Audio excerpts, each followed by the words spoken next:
Hi everyone. Excuse me. Welcome back to the Crafty Author. My name is Anissa and I am the Crafty Author. And today I am going to talk to you about cutting fabric. This is a requested video from a subscriber, and so I am going to show you how I cut fabric. So we're going to get started. So the first couple of things that you're going to need in order to get started with cutting fabric is you're going to need some fabric. You will also need a rotary cutter or some very, very, very sharp sewing scissors. These are my fabric scissors that I use. I picked these up at Joann's. They're the Ginger brand scissors, and I absolutely love them. I highly recommend them. My rotary cutter is an Olfa rotary cutter, and I use the 60mm blades. They work perfect for me. You need a self-healing mat. You will need a ruler. So this is a 2.5-inch ruler that I have, and you want to make sure that you are able to see through it. Okay, that's very important. And then you'll need, this is another ruler, and this is a big ruler. This one is 24 inches by 6. So anyway, you'll need something like this. I use this ruler probably more than any of the other rulers that I have in my quilting room here. I have several different kinds of quilting rulers. That could be a video for a whole nother day because I have so many. So for now and for time's sake, this is what we have.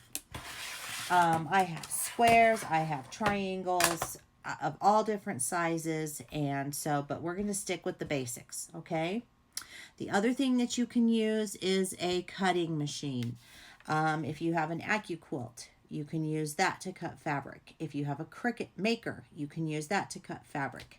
I have a Cricut Maker, and I will demonstrate how that also can cut to help save you some time and also give you perfect cuts. So what you need here, let's talk about the fabric a little bit, all right? So on the selvage side is the grain. So you'll hear people talking about cutting with the grain or cutting on the bias, right? Okay. I know it gets confusing. It confuses me sometimes too. And to be perfectly honest, unless I'm doing something that's really, really, really precise, I typically don't worry too much about it. The only thing that I worry about is when I'm sewing it. If it was cut on the bias, I want to make sure that I'm not pulling and stretching the fabric as I'm feeding it through the sewing machine. But other than that, I just cut my fabric and just go. So, but typically the side that has the selvage edge is the selvage edge.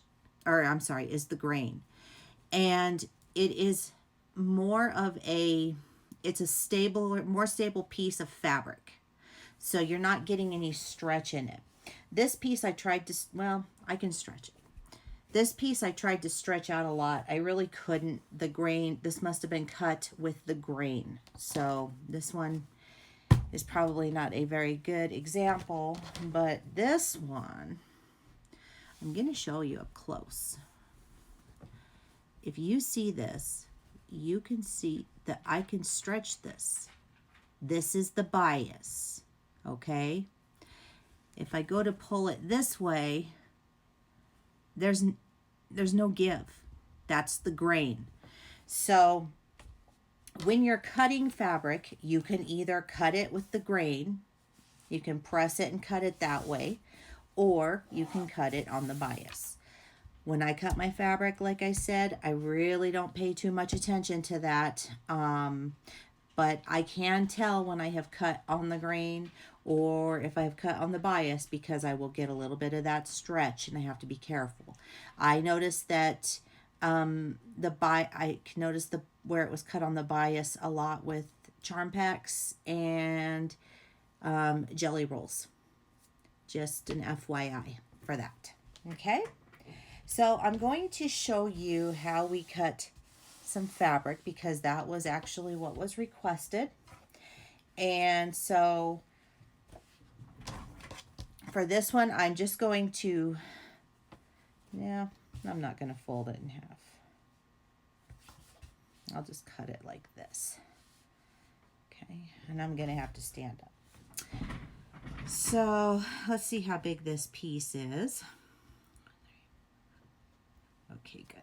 So if I want to make a 5-inch block out of this, since this is so small, I could probably use my small ruler, but I'm not going to. I'm going to use my big one. And I am going to always cut a straight edge first off my fabric because I want to make sure that my line is going to be perfectly straight. So I'm going to go ahead and do that. Now, there's a couple of ways that you can do this. You can either use the mats on your line as your guide to cut.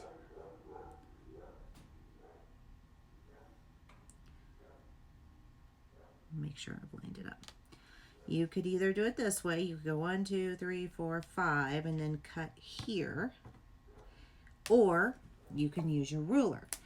I typically use the lines on my mat as a guide. I know there's some rule of thought that you should never use the lines on your mat.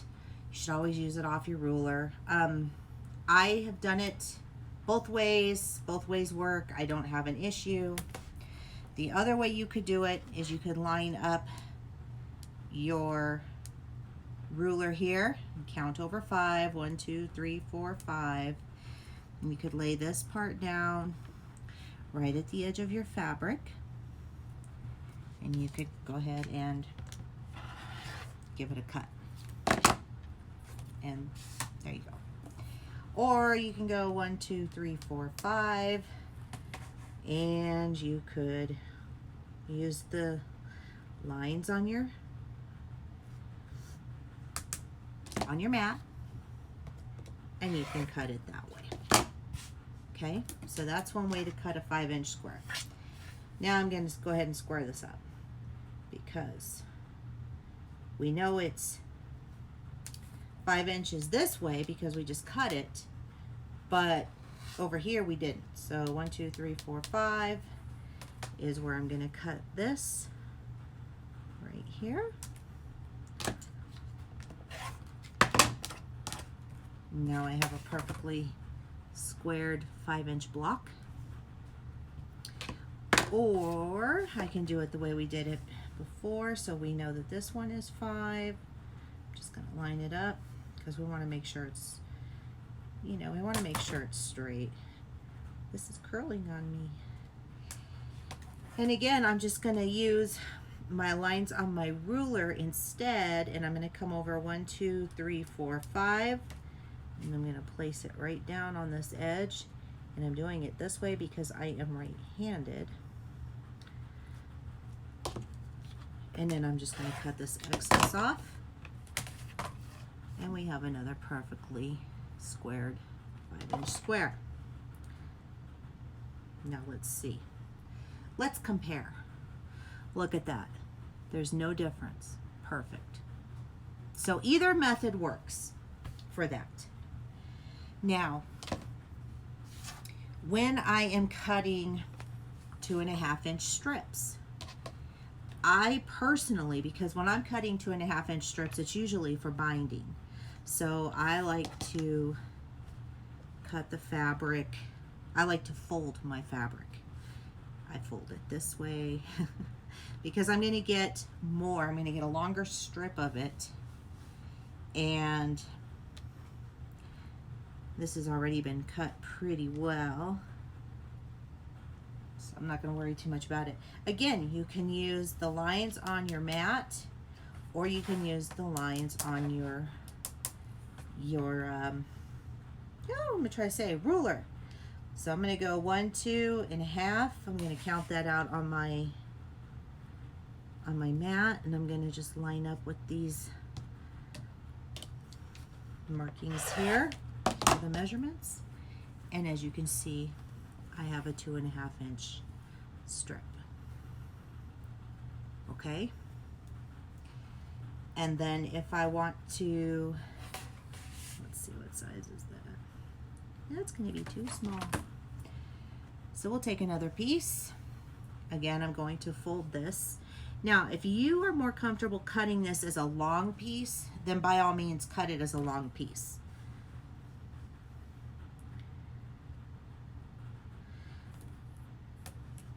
I'm just going to take my ruler, and here I'm going to count out 2.5, and I'm just going to line it up. And I'm going to make the cut. And again, the outcome is the same. So it just depends on what works best for you and what you're most comfortable with, but that is how you cut. Here's the comparison, exactly the same. So both methods work exactly the same. And that applies to anything.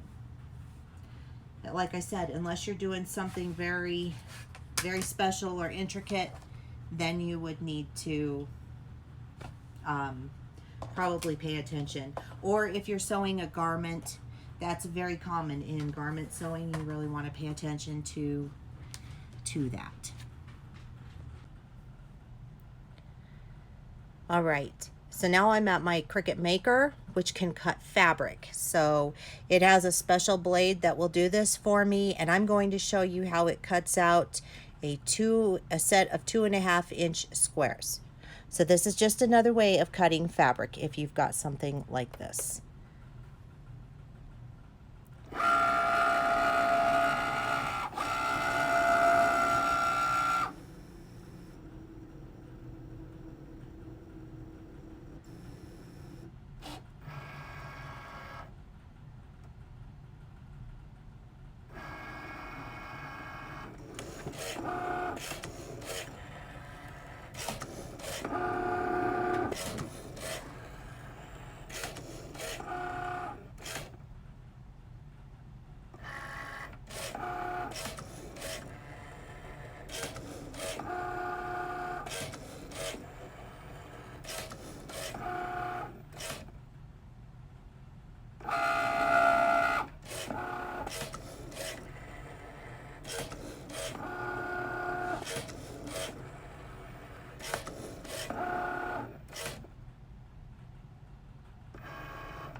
Okay, so that is done cutting, and I'm going to show you now what it looks like.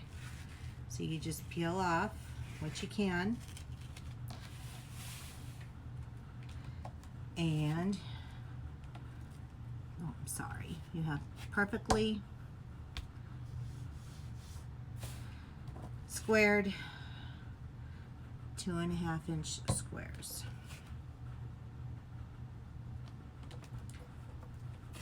And just pull them off your mat. And that's it. So now you'd be ready to sew those together.